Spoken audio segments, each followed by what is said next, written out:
Hello, welcome to Lesson 16.1B. I've entitled this video, The Great Communicator. This video is going to cover pages 967 to 969. The Reagan and Bush Presidencies. Reagan was a handsome man with a relaxed, friendly air. He had been a movie star before winning election as governor of California. His skill at presenting ideas in terms that ordinary people could understand earned him the nickname the Great Communicator. Question 28. Where did Ronald Reagan begin his life? Very close to us in Tampico, Illinois. So we have a lot of rich history around us. We have Tampico, Illinois, where Ronald Reagan was born, and 45 minutes from north of us, we have Grant's home. So there's a lot of rich history, not to mention we're 3 hours away from Lincoln. So Illinois has a lot of rich history when it comes to the President of the United States. Question 29. What were some of the things that helped Ronald Reagan become a good politician? Well, he had his good looks that a lot of people liked. He was relaxed. He had a calming presence. He seemed very friendly. Having been a movie star, he was good around the TV, which helps in the modern era of presidents when we have television access to our presidents. And he was eventually governor of California. So these were all things that helped him eventually become president of the United States. Question 30. Why was Ronald Reagan given the nickname the Great Communicator?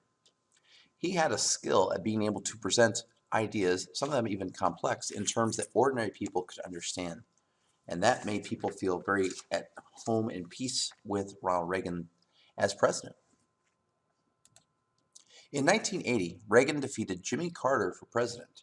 He was swept into office on a conservative tide. After an era of protests, high prices, and the humiliation of the Iran hostage crisis, voters embraced Reagan's promise to, quote, make America great again. He was reelected in 1984 by an even wider margin. So question number 31, which two candidates ran in the presidential election of 1980?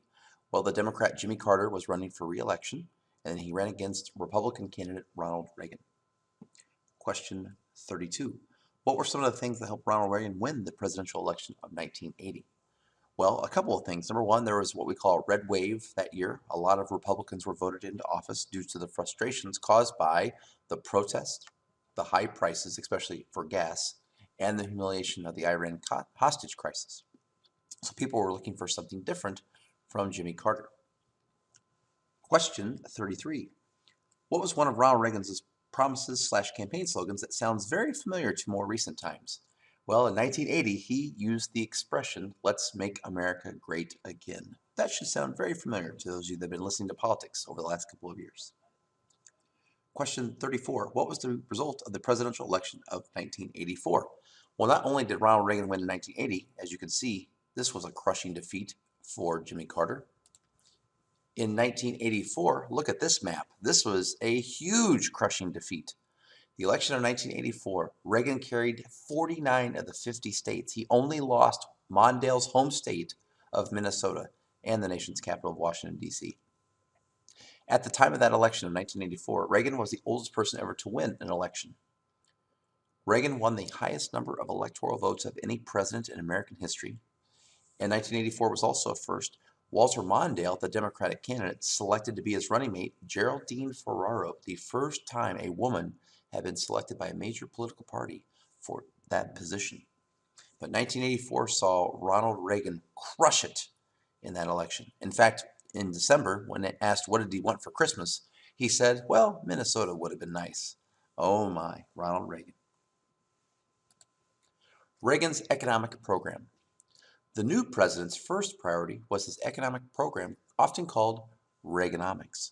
He persuaded Congress to cut taxes. Reagan hoped that taxpayers would use the extra money to buy more and save more. Buying more would spur business growth. Saving more would allow banks to invest in new business ventures. Reagan also promised to cut federal spending to reduce the size of government. So question 35, what were some of the key concepts of Reagan economics? Well, first of all, cutting taxes. As a Republican, his big belief was you cut taxes. Secondly, he wanted to see taxes also cut on businesses. Third, he wanted to see the federal government also reduce what they were spending. So cutting taxes on the people and also having government cut back on what they were spending and also cutting back on some of the regulations that businesses had to deal with. These were some of the key concepts of Reaganomics. Now, some critics of Reaganomics called this, instead of Reaganomics, they called it trickle-down economics. And what Reaganomics was talking about was, hey, by cutting taxes on everyone, including the wealthy, that gives the wealthy more money to spend on investment to create jobs, and it also gives people the opportunity to keep more of their money to spend on those things that the businesses were making. So trickle-down economics, the critics were saying, sure, it's supposed to look like this, where the money trickles down to the people down here. Some critics say what trickle-down economics actually looks like is the wealthy keep the money for themselves and they don't reinvest it into the people below them. And that's a discussion for economics experts and just for people when they go to vote to decide. The president persuaded Congress to slow down spending increases on social programs, such as welfare and aid to education. Critics charged that those cuts hurt the poor and children. Supporters responded that Reagan was just trimming programs that did not work. So question number 37. How did President Reagan affect congressional spending on social programs? Well, he was looking for the federal government to cut back or to decrease spending on some of those social programs, such as welfare and aid to education. A third goal of Reaganomics was deregulation. Reagan sped up an earlier trend toward the reduction of restrictions on businesses. He opposed all laws, for example, that required industries to install expensive anti-pollution devices. So question 38, how did President Reagan feel about deregulation? He was a big fan of deregulation. President Reagan, as well as most Republicans, believe that the more laws that businesses have to deal with, it makes them less efficient and less able to generate more profit, which he believes helps everyone in the country. After a slow start, the economy was booming by 1984. When Reagan left office, there were 16 million more jobs, while inflation had been held in check. And you can see this on this line graph, the unemployment rate, and notice it shows the unemployment rate and the labor force participation rates. So the unemployment rate, as you can see, it was off to a slow start. Unemployment was pretty bad, but then by 1984, notice what had happened. The unemployment rate had dropped, and Americans were very confident that President Reagan was doing a good job. So the conservative movement that Reagan brought with him in 1980 have a couple of goals: cutting spending on social programs, returning to traditional values, reducing regulations on businesses, lower taxes, that's always a big one, reducing the size of the federal government, and trying to have a balanced federal budget. The budget deficit. Another of Reagan's goals, a balanced budget, proved harder to achieve. A balanced budget requires the government to spend only as much as it takes in. While Reagan cut social spending, he sharply increased military spending. As military spending rose and taxes fell, no surprise here, people, the budget deficit soared. For 1986, the deficit jumped to $240 billion, more than twice as high as under any previous president. So question number 40, define a balanced budget. A balanced budget is a condition that exists when the government spends only as much as it takes in. A balanced budget has been very elusive for America for a very long time now. Question 41. What happened to the federal budget under President Reagan? Well, he had promised a balanced budget, but unfortunately he could not achieve that. The budget actually sharply rose and taxes fell, so therefore the budget deficit soared. So the amount that we were spending was going up higher than the amount that we were taking in, which meant we were having a bigger and bigger budget. In fact, under President Reagan, the deficit jumped more than twice as high as under any previous president. So that was not a goal that President Reagan was able to achieve. In fact, most presidents since then have not been able to achieve it. Still, the economy continued to expand and Reagan remained popular. For many Americans, he had succeeded in restoring faith in the presidency, which had been so badly tarnished in previous years. Question 42. Even though President Reagan cut spending on social programs, what two factors led to the federal budget soaring under his watch? Well, number one, as we go back to the previous slide, he had increased spending on military expenditures and he cut taxes. So if you cut the amount of money coming in and you spend more money on the military, you're going to have a bigger budget. Question 43, why was Reagan a very popular president during the 1980s? Well, as his presidency continued, the economy continued to expand, and many Americans saw Ronald Reagan as a nice change of pace from all the problems that Nixon had brought, and even some of the things that they were frustrated with Jimmy Carter. So Reagan gave them hope in a better America. And here we see a little infographic of Reaganomics. Feel free to pause the video at this time if you'd like to take a closer look at this. Bush's economic troubles. Reagan's vice president, George H.W. Bush, won a big victory in 1988. Bush vowed to continue Reagan's economic policies, cutting the deficit without raising taxes. Read my lips, he pledged during the campaign. No new taxes. So question 44. What was the result of the presidential election of 1988? This was another crushing defeat for the Republicans who dominated the 1980s. George H.W. Bush crushed the Democratic candidate Michael Dukakis. Question 45. What was one of President George H.W. Bush's big promises or pledges when he ran for president? He pledged, read my lips, no new taxes. And that's going to come back to bite him. Bush could not keep his promise. By 1990, he and Congress were deadlocked over which government programs to cut to reduce the deficit. Finally, Bush agreed to raise taxes to save some popular programs. Many conservatives felt betrayed. So question 46, how did President Bush's pledge come back to bite him in 1990? Well, he had pledged to no new taxes, but he couldn't stick with that. And he did raise some taxes.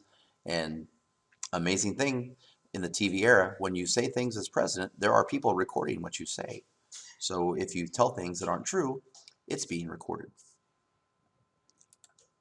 As taxes rose, the economy grew weaker. To make matters worse, a banking crisis developed. Deregulation had led some banks to make risky loans. Because guess what, people? When you do deregulation and you cut back on the amount of laws that govern what businesses can do, some of them are going to bend the rules, if you will. And so deregulation led to some banks making some poor choices with loans. When those loans were not repaid, many banks failed. With banks unable or unwilling to make loans, the economy slowed. So question 47, what were some of the negative economic events that occurred during President Bush's term? Well, taxes had to go up, the economy grew weaker, a banking crisis developed because of deregulation, and when you have a banking crisis, that leads to banks failing, and when banks are failing, people can't get loans, and so the economy gets worse. We saw that, if you remember, during the Great Depression time period. So this is not good for President Bush. Many businesses cut costs by downsizing or reducing their workforces. Downsizing increased business profits, but also increased joblessness. These conditions soon produced a recession or economic slump that is milder than a depression. The recession continued for more than a year. Question 48. Define downsizing. Downsizing is reducing the amount of people that work for your business. Question 49. How does downsizing help the wealthy? Well, downsizing helps the business increase their profits, so that helps the people who own the business. That would be the wealthy. Question 50. How does downsizing hurt the middle and lower classes? Well, when businesses downsize, they're cutting the jobs for the people that are lower and middle class. So losing your job is a big negative. So while downsizing helps the wealthy, it hurts the middle and lower classes. Question 51. Define recession. A recession is like a mini depression. It's an economic slump that's not as bad as a depression, but it's still bad. Conservative Supreme Court justices. Reagan and Bush appointed a total of 5 justices to the Supreme Court. One of Reagan's choices, Sandra Day O'Connor, pictured here, was the first woman to serve on the court. The new justices were more conservative than the justices that they replaced. So for question 52, who has the power to select the justices that serve on the Supreme Court? The President of the United States. Question 53, what is the claim to fame of Sandra Day O'Connor? She was the first woman to ever serve on the United States Supreme Court. And today we have several. Question 54. How did President Reagan and President Bush change the Supreme Court during their presidential terms in the 1980s? Well, they made the court lean more conservative than it had in the past. The more conservative court placed new limits on the rights of suspected criminals, as well as on the rights of prisoners to appeal convictions. The court made it harder for workers to win job discrimination cases.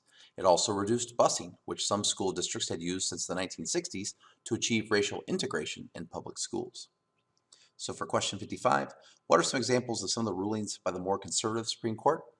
Well, they definitely put limits on the rights of suspected criminals and on the rights of prisoners and on the rights of workers to win discrimination cases and reducing the busing in public schools. Well, thank you very much for watching. Before we go, my joke is actually when President Reagan there was an assassination attempt on President Reagan's life, and he survived. He was shot, but he survived. We see a lot of humor from President Reagan in that instance. When Ronald Reagan was shot on March 30th, 1981, his humor became abundantly clear. At the hospital, when his wife Nancy arrived, President Reagan said, "Honey, I forgot to duck." In the operating room, President Reagan lifted off his oxygen mask and joked to the doctors and nurses, "I hope you are all Republicans." It is that kind of humor that made President Reagan a popular president with the American people. Thank you very much for watching, and have a nice day.